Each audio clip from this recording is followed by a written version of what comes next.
Aujourd'hui, on va parler du dispositif intra-utérin à la progestérone, donc communément appelé stérilet aux hormones ou stérilet à la progestérone. Allez, c'est parti!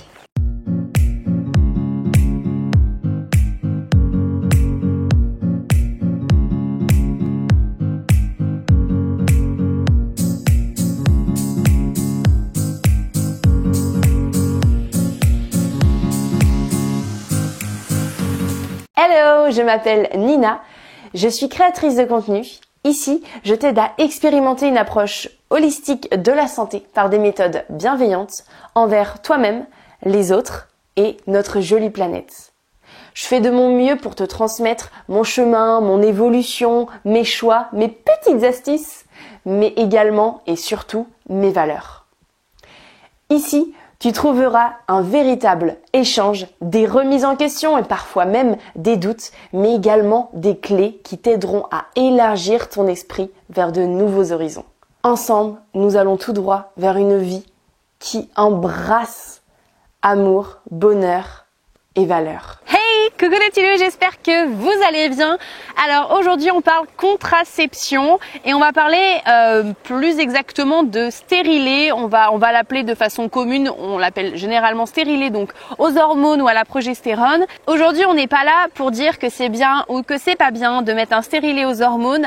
Chacun son choix et moi je ne critique absolument pas. Si vous voulez savoir par contre moi ce que j'utilise comme contraception, j'en ai fait pas mal de vidéos et il me reste 2 ou 3 vidéos à tourner là-dessus. Donc ça s'appelle la symptothermie. Je vous mettrai juste ici ou ici d'ailleurs je crois, oui, plus ici, sur toute ma série de vidéos sur la symptothermie. Comme ça, si ça vous intéresse, je vous laisse aller un petit peu découvrir cette contraception. Je suis là juste pour vous transmettre des informations que vous allez vérifier, c'est très important. Je n'ai pas la science infuse, je peux me tromper, je peux faire peut-être plus tard dans 10 ans une vidéo qui dit le contraire de ce que je vous annoncerai. Heureusement, j'évolue, on évolue tous. Et puis d'ailleurs, si on parle par exemple de science, la science, il y a des choses où eh bien, on découvre 10 ans après qu'en fait c'est complètement l'inverse de ce qui a été dit il y a 10 ans avant. Donc c'est-à-dire rien dans la vie n'est vraiment figé. Donc surtout ne restez pas fixe sur quelque chose, restez ouvert au changement, restez ouvert à évoluer et donc restez ouvert aux informations que vous pouvez entendre, mais surtout essayez de vérifier. Comme on dit toujours, la confiance n'exclut pas le contrôle. Donc on va commencer tout de suite. C'est parti. Vous avez l'habitude maintenant, je prends des notes, je préfère pas vous raconter que des sottises un petit peu balancées comme ça, donc j'ai mes notes, ne m'en voulez pas, je vous regarde pas tout le temps. Donc en fait, l'hormone qui est diffuse dans le stérilet, c'est un progestatif, le lévonorgestrel, et c'est un progestatif de synthèse qui a un effet contraceptif par blocage en fait de l'ovulation. Donc le progestatif de synthèse, c'est le norstéroïde, c'est issu des androgènes. Le progestatif en fait, il agit localement sur l'utérus. Et il y a d'ailleurs un triple effet contraceptif au stérilet aux hormones, je vais vous dire tout de suite lesquels. Le premier, c'est la glaire cervicale en fait qui s'épaissit énormément et ça complique en fait le passage des spermatozoïdes vers l'utérus. Le deuxième effet contraceptif, c'est l'endomètre qui devient beaucoup plus fin, en fait ce qui empêche l'anidation, ou en tout cas c'est beaucoup moins propice à l'anidation. Enfin, le troisième effet contraceptif, c'est que les spermatozoïdes sont moins mobiles. Donc, qu'est-ce qui se passe? Comme l'endomètre s'amincit, le volume et la durée des règles diminuent. En fait, après quelques mois, 1/5 des femmes n'ont plus du tout de règles. Nada, rien du tout. Et on dit, au niveau des médecins, au niveau des gynécologues, j'ai entendu déjà de nombreuses fois dire que cela n'a aucun danger pour votre santé et aucun danger aussi sur la fécondité. Comment vous dire? Avoir ces règles, il n'y a pas plus naturel, c'est un besoin. Avoir ces règles, il y a quand même beaucoup de raisons pour lesquelles une femme a ses règles. Forcément, la femme a ses règles pour avoir un enfant, pour pouvoir se décharger de pas mal de déchets, parce que c'est aussi un émonctoire en fait, tout simplement, ça peut décharger beaucoup de déchets. Et ne pas avoir ces règles, bien que ça empêche finalement de tomber enceinte, ce que l'on souhaite quand on prend une contraception, ne pas avoir d'enfant. Ça dérègle en fait le corps, il ne comprend pas ce qu'il se passe. Maintenant, on va passer aux avantages, aux effets secondaires et également à tout ce qui est fiabilité. Vous savez, on parle toujours de fiabilité en contraception. Donc j'ai noté les avantages qu'on trouve très régulièrement et que les gynécos nous transmet. Donc il y a le fait que ce soit confortable, car en général quand on a un stérilet, on l'oublie parce qu'on le sent pas en fait. C'est très fiable et on peut l'utiliser de façon très longue. C'est une contraception qui peut s'utiliser à peu près 5 ans. En général, on dit qu'au maximum on le garde 5 ans, puis après il faut le changer, il faut l'enlever, il faut le retirer et en mettre un à nouveau. Donc c'est quand même une contraception sur le long terme qu'effectivement d'une on oublie, on sent pas et ça fonctionne pendant longtemps. Après, cette contraception, elle peut être retirée à tout moment, il n'y a pas de souci sur ça. Ça soulage apparemment des règles, des douleurs de règles. Et on dit que dans 20% des cas, justement, les règles disparaissent totalement. Un dernier avantage, c'est que ça n'augmente pas le risque thromboembolique veineux. On va passer aux effets secondaires. Alors, les effets secondaires, c'est qu'on peut avoir des saignements appelés spotting. Donc, souvent, on parle de ces petits saignements qui peuvent être un peu n'importe quand dans le mois sur les premiers mois après la pause. Mais que selon eux, après les saignements comme ça irréguliers s'arrêtent. On peut avoir des maux de tête, des nausées, beaucoup plus d'acné, des pertes vaginales, des sauts d'humeur, une humeur dépressive, des douleurs au dos, des douleurs au ventre, des kystes ovariens qui peuvent être bénins, des risques d'expulsion très faibles, totales ou partielles. Donc on parle vraiment que le corps expulse votre stérilet. Autre effet secondaire, c'est que tous les contraceptifs avec de la progestérone peuvent avoir comme conséquence la sécheresse vaginale. Ok, bon, après, quand on sait ça, on peut très bien se dire, ok, moi ça me va, les effets positifs, les effets négatifs, en tout cas les effets secondaires, me vont, ok. Chacun son choix, comme je dis, il n'y a pas de problème. Maintenant, on va passer du coup à la fiabilité.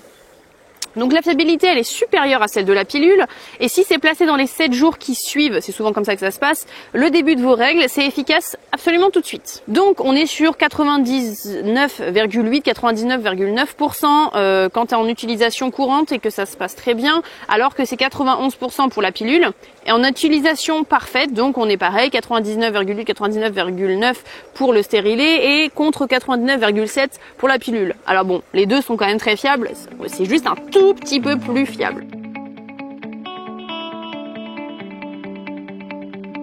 On va faire un petit résumé, ne m'en voulez pas, c'est vrai que je vais peut-être un peu prendre parti quand je vais faire ce résumé. Bon, quand vous avez un stérilet aux hormones, ça empêche votre cycle de fonctionner correctement puisque vous avez peu ou plus de règles, si ce n'est des petits saignements. Vous avez des hormones de synthèse, rappelons-le, pas du tout naturelles. Et finalement, quand on parle de l'avantage, le fait qu'on oublie son corps, on oublie sa contraception, on oublie le fait de se connaître, de ne plus en fait, on oublie le fait de s'écouter, d'être à l'écoute de son corps. Après, chacun l'interprète comme il veut, soit il peut l'interpréter du fait de se dire, bah comme ça, on a des problèmes en moins, on a assez de problèmes dans la vie, hop, on va pas s'embêter avec ça. Alors que on peut très bien ne pas y penser, mettre le stérilet et hop, ça, walou, on n'y pense plus, direction dans 5 ans, si jamais dans les 5 années vous n'avez pas envie d'enfant, donc vous le retirez à ce moment-là.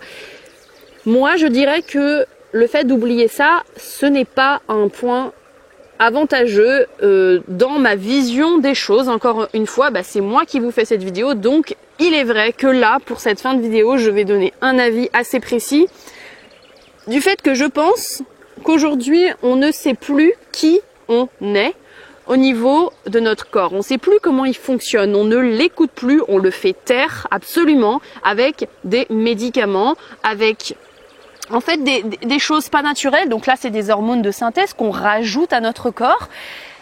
Est-ce que c'est vraiment dans notre intérêt ? Moi, je vous pose juste la question. Après, c'est à vous de voir. Est-ce que c'est dans ton intérêt, si tu m'écoutes, de faire ce choix-là ? Je ne sais pas. Est-ce que c'est dans l'intérêt de ta santé ? À combien évalues-tu la santé ? Je vais te poser une autre question.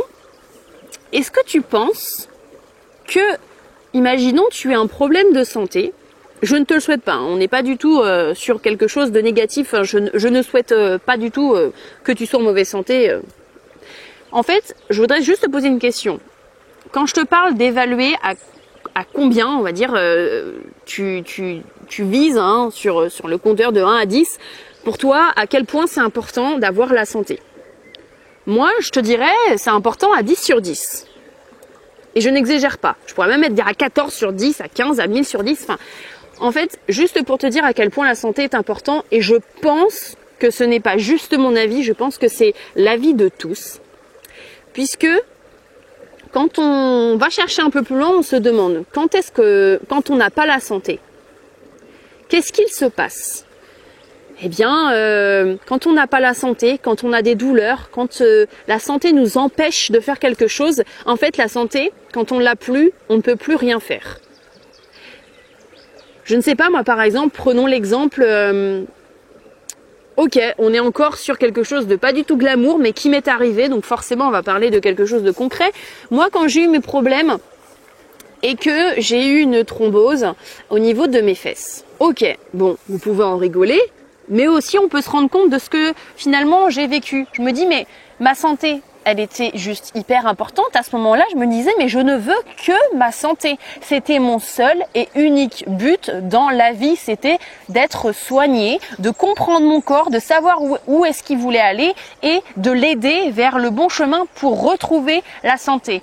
Pourquoi? Parce que finalement, ça m'empêchait de tout.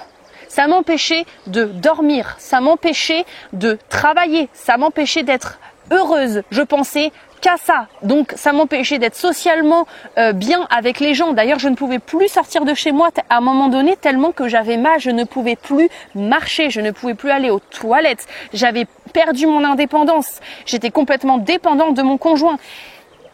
Clairement, quand on n'a pas la santé, on la souhaite. Et quand on l'a, on ne se rend pas compte à quel point on a quelque chose en or. Et donc, je voudrais juste vous poser la question, quand vous faites la balance sur un choix que vous avez envie de faire, qui n'est pas naturel, qui n'est pas dans le sens de votre corps, et je vous dis pas qu'il y a des choses pas naturelles qui peuvent être pas forcément pas bénéfiques pour votre corps, parce que par exemple, je vous donne un exemple très simple que moi j'utilise. Quand je fais des jus à l'extracteur de jus, vous allez vous allez me dire directement, l'extracteur de jus, tu l'as pas trouvé dans les arbres, il n'y a pas un arbre à extracteur de jus. Et je suis d'accord. Seulement, quand ça va vers la santé, donc me faire des jus, ça aide l'organisme à avoir énormément de nutriments, sans pour autant faire une énorme digestion pour l'assimiler en fait, tous ces nutriments, pour assimiler ces nutriments. Quand par exemple tu étais justement en santé assez faible et que tu n'as pas la capacité de demander à ton corps d'utiliser cette énergie, mais plutôt d'utiliser l'énergie qu'il aurait utilisée pour digérer, là on lui demande pour se soigner, par exemple quand tu es malade, eh bien ces jus-là vont t'apporter ce qu'il te faut pour ton corps, mais ne va pas apporter une digestion, donc va demander de l'énergie extrême en fait à ton corps, parce qu'une digestion c'est vraiment de l'énergie extrême, et en plus le corps fait toujours la priorité à ça. Donc de toute façon, si tu manges avec des fibres et que tu as besoin d'avoir une digestion, ton corps va s'en occuper en premier, et si tu es malade, il va mettre ça en second plan. Donc sache juste de faire le bon choix par rapport à ce que toi tu souhaites. Même si je pense que toi aussi, la santé, c'est important. Même si tu n'as pas conscience parfois, quand on en a conscience souvent quand on la perd. Donc c'était juste un petit peu le mot de la fin. Je sais que j'étais un petit peu longue. Mais chacun ses choix. On fait ce qu'on veut dans notre vie, on est libre. Mais aussi, il faut savoir, si on ne sait pas, on ne peut pas faire vraiment de choix éclairés. Donc moi, j'essaie juste de vous éclairer en vous apprenant quelques informations et en vous demandant surtout de les compléter ailleurs et de lire des livres et de vous renseigner sur Internet, de parler à des gens de confiance, et vous essayez de toujours vérifier ce que vous entendez. Parce que personne n'est objectif réellement quand on parle de quelque chose. Même finalement la science, est-ce qu'elle est vraiment totalement objective? Je ne sais pas. Je n'ai pas assez de connaissances pour le dire, mais je pense pas que dans chaque situation, il est pas, on est des humains, donc il y a forcément quelque chose qui n'est pas objectif dans notre démarche déjà, dans notre façon d'aborder les choses. Je sais pas moi, dans une situation, on imagine un cube, ben il y a plein de faces, et donc ça dépend de sur quelle face tu essayes de regarder. Est-ce que tu essayes de regarder de toutes les faces? Bon, la science en général, on essaye de faire ça, mais voilà, on essaye de regarder, et puis après, hop, on fait notre avis. Donc là, faites-vous-en un avis. Et je vous retrouve très vite pour une prochaine vidéo. Je vais m'arrêter ici. J'espère qu'elle vous aura plu. J'espère que vous avez appris des choses.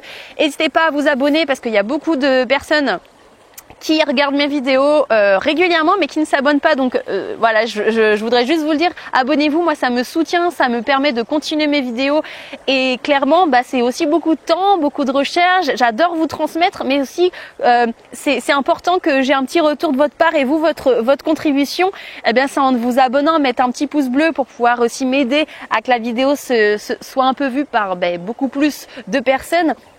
Tout simplement parce que justement mon but est de transmettre à de nombreuses personnes et qu'on puisse échanger ensemble. D'ailleurs, si vous avez plein d'informations à m'apporter sur le sujet d'aujourd'hui, je vous invite à aller dans les commentaires parce que moi c'est comme ça que j'ai envie que ma chaîne se grandisse, c'est qu'on grandisse tous ensemble et que comme je vous ai dit en début de vidéo, je ne sais absolument pas tout et je ne sais même presque rien finalement et donc je veux qu'on apprenne tous ensemble. Et donc moi, ce que je vous transmets en vidéo, je veux bien un retour. Si vous avez plein de choses à me transmettre, je prends et j'irai vérifier vos sources, j'irai vérifier ce que vous dites. Non pas parce que je pense que vous dites des choses fausses. Comme je vous ai dit, la confiance n'exclut pas le contrôle. Donc je vous remercie d'avoir suivi cette vidéo. Je vous embrasse très très fort les petits loups. Prenez soin de vous et à bientôt dans une prochaine vidéo. Gros bisous les petits loups.